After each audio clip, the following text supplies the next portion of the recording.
1950.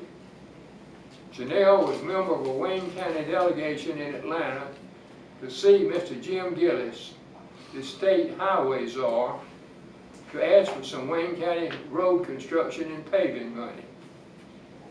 Janelle said the Henry Glady lobby was filled as usual with politicians, lobbyists, and political wannabes. When the elevator doors opened to the lobby, there were only two people in the elevator. One was Governor Herman Talmadge, who was seen being hoisted off the floor and against the back of the elevator, held up by his armpits and coat lapels. He was heard saying, "Put me down. I'm the governor of this state." The large man with his back to the lobby, who had Governor Talmadge lifted off the floor, was heard to say, "Then start acting like the governor." Janelle said the lobby got very quiet. The governor was placed back on his feet, retrieved his hat, straightened his shirt and coat. His companion then escorted him through the shocked, silent lobby and out to a vehicle, and they drove off. Janelle said the man escorting the governor was Wayne County's Robert Warren. He was driving the governor to speak that evening at the annual Georgia Sheriff's Association convention held each year during the legislative session. After the 1950 General Assembly was over, other names began to surface as possible candidates for governor. Some of these were from the faithful and long-standing Talmadge inner sanctum, who were beginning to believe that the governor's not-so-private life that had spilled over into the political public arena made him vulnerable for re-election. The governor's election in 1950 would be doubly important, as it would be for 4 years. On the Robert Warren farm, just off Lanes Bridge Road in northern Wayne County, was a rustic but comfortable two-bedroom camp house on a fish pond in the middle of a large pasture. The only road in or out was a private farm road.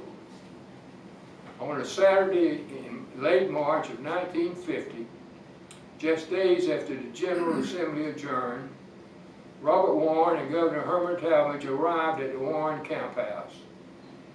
They would be there until the next weekend to give the governor time to sober up and have a clear head. This was a drying out time for the governor. Miss Warren cooked for them.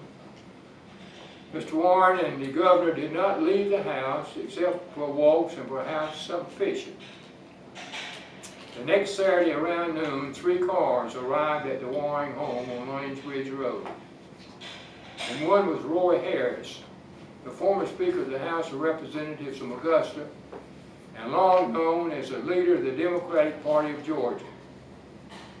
And another car was Mr. Tom Linder, Commissioner of Georgia's Department of Agriculture.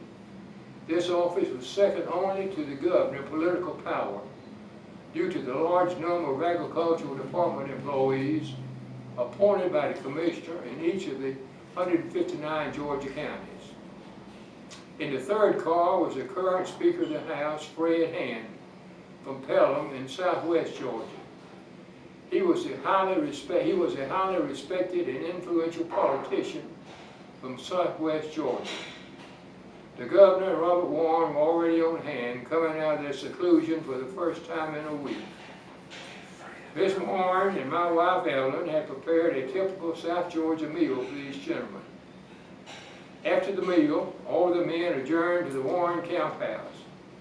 What was discussed there can only be surmised, but it is believed that a remedial lesson in Georgia politics was given to the governor by these men. In short, sober up and we will all support the same candidate. Sober up or we will all support the same candidate against you in the Democratic primary this summer, and we will defeat you. Whatever was said, it must have worked. Herman Talmadge was re-elected governor, and in 1956 ran for the U.S. Senate seat, vacated by the outgoing Senator Walter S. George. He won it and served 4 terms in that office. Alcohol was never known to be a problem for him again, until 1979 when his oldest son, Robert, drowned in Lake Lanier. Not long after this, he went to a well-known treatment center in California and was said to remain sober until his death in 2002. Let me close with a disclaimer. Many of you know that I am Robert Warren's son-in-law by marriage to his daughter Evelyn. I can say emphatically that neither politics nor political personalities were discussed by Mr. Warren with his family, especially his son-in-laws. Mr. Warren, of course, did have political visitors in his home, but he always visited behind closed doors, and what was said in that room stayed in that room. By none of my knowledge of the persons or incidents I've mentioned today came from him. Perhaps some knowledge about them might have trickled down to me over the 70 years I was part of that wonderful family. I thank you for allowing me to share some of these Wayne County stories with you. And if you have any comments, observations, or questions, now's the time to expound.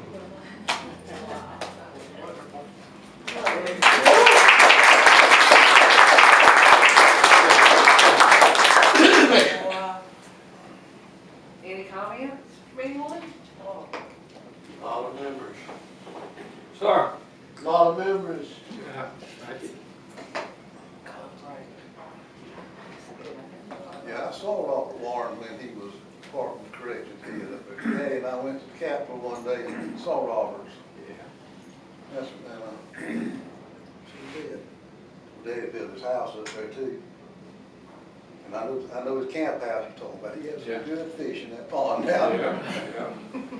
But you couldn't catch too many. Good Even if you were family. Put a limit on it. Sort of like Mama doesn't Well, want he to showed me catch how me out fish Mama in. didn't. He was from the old school. Yeah. Yes, he was. You know, I blame Dr. Harrell with my John. You know, I blame you with John, even though you tell me you just got him started, you didn't do anything else for him. You know what I told you. I'm just like the postman. I deliver the mail, I don't write the letter. Do you remember where he got his middle name? From Robert Warren. I know. Yeah, there was a connection there too. Well, that was very good. I'm so glad you did that. It was almost like you could write a research paper. Some Talmadge person needs to come and visit with you. Yeah. I have something to say. I know an awful lot about the 12-step program and the alcoholism and how all of that's played out throughout the historical data, you know, and seeing what they did to try to help the person to stay in place, you know, very, very interesting to see that with what I know and then to put that together. Powerful. While the General Assembly was in session, and I'm sure it's still that way, the old Henry Grady was, it was a flowing well, you might say. Absolutely. Absolutely. It was. And I'm sure, I don't know where their headquarters are now, but I'm sure it's about the same. I'm sure it is. Well, thank you very much. That was great. Anything else to come for the body before we adjourn? Do you want to say anything about membership? This is at the end of the year. Well, I was planning on starting a new drive in January. Okay. So if you want to join, come back to see us in January. All right. And it's 20, I never get it right, you know that. it's $30 a family, and I think it's 20 a single. And I could be wrong on that as well. That's what we pay. Y'all are clear for 2016. It starts up again in January 2017. All right, that sounds good. Who's included in the family, husband and wife with no children? True. And whoever lives in your house. Yeah. Whoever lives in your house. Yeah. Oh, damn. You're close. I mean, you got to say the thing. No, we live in the same house. I know. You want the money, she should We're have- good. Yeah, we're- Janet, Yes, I ma'am. grew up in Wilcox County and I have warring relatives, so I'm going home to check on. Oh. Yeah. That's good. All right, well, we'll stand adjourned then. Thank you.